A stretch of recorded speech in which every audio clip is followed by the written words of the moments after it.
আরামবাগ সাংসদ মিতালি বাগের মানবিক মুখ। আবারও তিনি প্রমাণ করলেন তিনি সব সময় সমস্ত পরিস্থিতিতে মানুষের পাশে আছেন। তার জন্যই প্রাণে বাঁচলেন গুরুতর আহত এক ব্যক্তি, দ্রুত চিকিৎসা পেলেন তিনি। জানা যাচ্ছে পরশুরার সোদপুরে কোনো এক কর্মসূচিতে যাওয়ার জন্য রওনা দিয়েছিলেন আরামবাগের সাংসদ মিতালি বাগ। সেই সময় পরশুরার সোদপুর বিডিও অফিস সংলগ্ন এলাকায় বাইক ও টোটোর সংঘর্ষে গুরুতর জখম হয়েছে এক বাইক আরোহী ও তার বাবা। তড়িঘড়ি সেই দৃশ্য দেখে তিনি গাড়ি থেকে নেমে গিয়ে তড়িঘড়ি আহতকে উদ্ধার করে আরামবাগ মেডিকেল কলেজ ও হাসপাতালে পাঠানোর ব্যবস্থা করেন। গাড়িতে জায়গা না হওয়ার কারণে নিজে গাড়ি থেকে নেমে যান। এরপর আহতকে আরামবাগ মেডিকেল কলেজ ও হাসপাতালে আনা হয়। তড়িঘড়ি তার চিকিৎসা শুরু করা হয় হাসপাতালে। অপরদিকে হাসপাতালে এসে পৌঁছায় তৃণমূল মাদার সংগঠনের রাজ্য সম্পাদক স্বপন নন্দী, আরামবাগ সহ তৃণমূল কংগ্রেসের সভাপতি প্রদীপ সিংহ রয়, INTTCU এর নেতা শফিকুল আলম, আজিজুল হোসেন সহ অন্যান্যরা। তবে আরামবাগ সাংসদের এই পদক্ষেপকে সাধুবাদ জানাচ্ছেন সকলেই।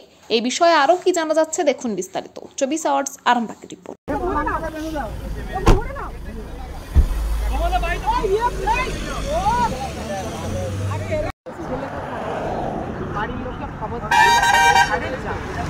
ওনার বাবা নিয়ে গেছে, ওনার বাবা ছেলে দুজনই ছিল। ছেলে অ্যাক্সিডেন্ট, হ্যাঁ অ্যাক্সিডেন্ট হয়েছে ছেলে, আর বাবা ভালো আছে, বাবাই নিয়ে গেল আপনার গাড়িতে, বাবাই নিয়ে গেল।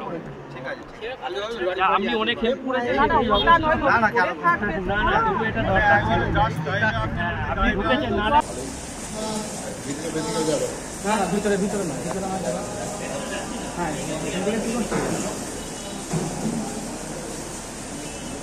একটা প্রোগ্রামে যাচ্ছিলেন পরশুরার সোনারতলি লজে একটা প্রোগ্রাম ছিলেন। তো আমরা ওই মাদার ডেয়ারি আছে না আমার সোদপুরের আগে, ওখানে ম্যাডাম উল্টো রোডে ছিলেন, এটা উল্টো রোড। ম্যাডাম দেখতে পান, তৎক্ষণাৎ ম্যাডাম গাড়ি দাঁড় করিয়ে ম্যাডাম নিজে তদারকি করে ম্যাডাম গাড়িতে বললেন যে ওনাকে আগে চিকিৎসার ব্যবস্থা করো, তারপর আমি প্রোগ্রামে নিয়ে যাবো। ম্যাডাম এখন কোথায় রয়েছে? ম্যাডাম আছেন এখন পরশুরায় দাঁড়িয়ে, উনি এখন হল্ট করছেন।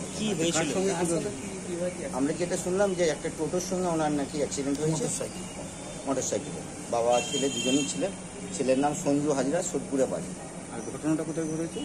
এই একটা দুধের ফ্যাক্টরি আছে সোদপুর পেরিয়ে, ওরই ঠিক সামনে। এইটা কি ছেলে? ওনার ছেলে। বাবা কেমন আছে? বাবা সুস্থ আছে, উনি এসেছেন। আপনি নাম দাদা? আমার নাম চন্দন চক্রবর্তী, ওনার প্রিয়। সাংসদ মিতালি বাগ একটা কর্মসূচিতে সোদপুর যাচ্ছিলেন, ওখানে মোটরসাইকেল আর টোটোয় অ্যাক্সিডেন্ট হয়। উনি ওনার যে পিয়া আছে আমাদের, সেই পিএকে দিয়ে ওনার গাড়িতে করে হসপিটালে পাঠিয়ে দেয়। সঞ্জু হাজরা, সোদপুরে বাড়ি। মোটরসাইকেল আর টোটোয় অ্যাক্সিডেন্ট হয়েছে, আশঙ্কাজনক অবস্থায় আমাদের হসপিটাল এসছে। তাই আমাদের মানবিক যে আমাদের এমপি যেভাবে তিনি আজকে ওনাকে উদ্ধার করে ওনার বিয়েকে দিয়ে পাঠিয়েছে, তার জন্যে আমি ওনাকে ধন্যবাদ জানাই যে মানুষের যেভাবে উনি কাজ করছেন। না, বিভিন্ন সময়ে জনপ্রতিনিধিরা যেমন করেন, কিন্তু উনি একটু সবার এই ধরনের হলে সঙ্গে সঙ্গে কিন্তু উনি ঝাঁপিয়ে পড়েন মানুষের সাথে থেকে, মানুষের পাশে থেকে উনি কাজ করতে চান। ডাক্তার বলছে ওনারা চিকিৎসা চালাচ্ছেন। এমপি এখন সোদপুরে, উনি প্রোগ্রামে যাচ্ছিলেন, গাড়িতে ধরবে না বলে ওনাকে দিয়ে পাঠিয়ে দিয়েছেন। ওনার বাবা আছেন, বাবা একসঙ্গে ছিল, বাবা ভর্তি নেই, বাবা এখানেই আছেন। সন্তানের পরে মন বসছে না, প্রচুর পরিশ্রম করেও আপনি আশানুরূপ পারিশ্রমিক পাচ্ছেন না, যার ফলে আর্থিক সংকট আপনার জীবনে দুঃখ এবং চাপের ছায়া ফেলেছে। দিনার ভারে জর্জরিত স্বামী স্ত্রীর মধ্যে প্রতিনিয়ত ভুল বোঝাবুঝি বেড়েই চলেছে।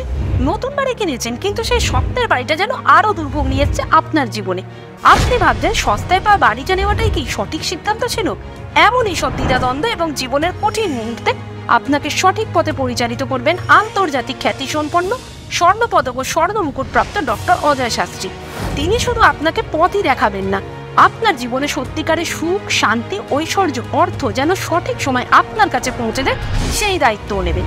তাঁর অভিজ্ঞতা এবং জ্ঞানের আলোতে আপনার জীবন হয়ে উঠতে পারে নিরুদ্বেগ ও সমৃদ্ধির পথে ধাবমান। তাই আর দেরি নয়, স্ক্রিনে দেওয়া নাম্বারে এখনই ফোন করে ডক্টর অজয় শাস্ত্রীর সাথে যোগাযোগ করুন। কে জানেন, হয়তো একটি মাত্র ফোনই আপনার জীবনকে বদলে দিতে পারে।